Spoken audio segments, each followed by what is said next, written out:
The weather is supposed to be beautiful this weekend, and none of us want to be stuck inside. Spring cleaning, of course, but you may have to, or you may not. Nancy Miller is here with us. She's joining us to show us some great ways to freshen up our house, which doesn't involve staying inside. Absolutely. I love this. What do we do? Well, when we have a nice sunny mild day like this, the key is start finding things inside that are easier to wash outside. You know, either they're too messy to wash inside or they're too big to fit inside a utility tub. Yes, so exactly. Most of us think of things like outdoor patio furniture and the cushions, but let's look at some prime examples that are often overlooked. For example, your welcome mats. Let's take those outside, hose those down, get them nice and fresh. Good idea.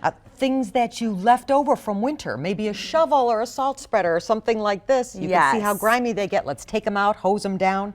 Think about all the bins you have in your home for cat food and dog food, as you probably have, and bird seed. How often do they really get emptied out and washed? There's always crumbs in there. Yes, right? Or even those like bathroom trash bins that you have. Let's be honest, some of those things get inside the bag, we know, so clean those out. I like it. Right. Same with any of the trash cans that you have, or specifically the really big trash barrels you have outside, or the recycle barrels. Let's get those hosed down, taken care of. Things like your pots that you left over from last year. There's always some little leftover fertilizer and such in there.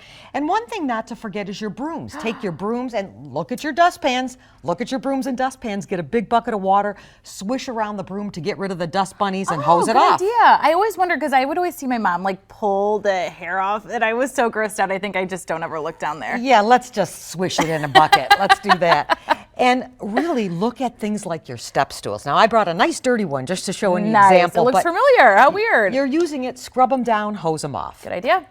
Well, the big thing, though, for this time of year is windows, right? It's cool enough that the water won't freeze, but it's warm enough that your solution won't stick. So here's the key. Fill a bucket up with a couple inches of water, put a few drops of Dawn in it. The real two cool things are take non-scratch, I repeat, non-scratch scrubbies, dip them in the water, squeeze them out, and scrub your window. So all those little particulates and the pollen get off.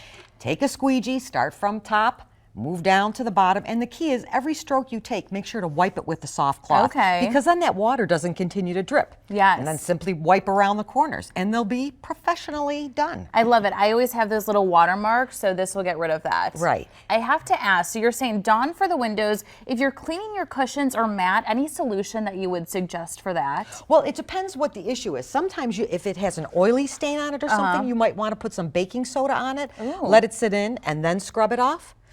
If you have something that's simply dirt, like from trees or falling leaves and such, you can use just regular dishwashing soap.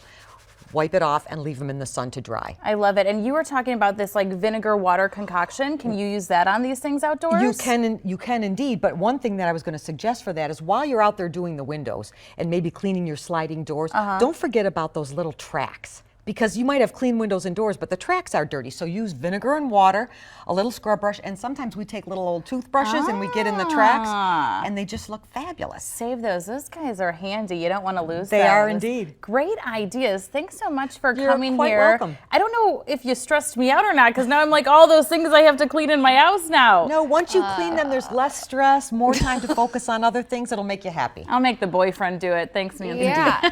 Gina. Can you make your boyfriend do mine too? Yeah, I'll send him over. Cleaning a broom? Oh my goodness.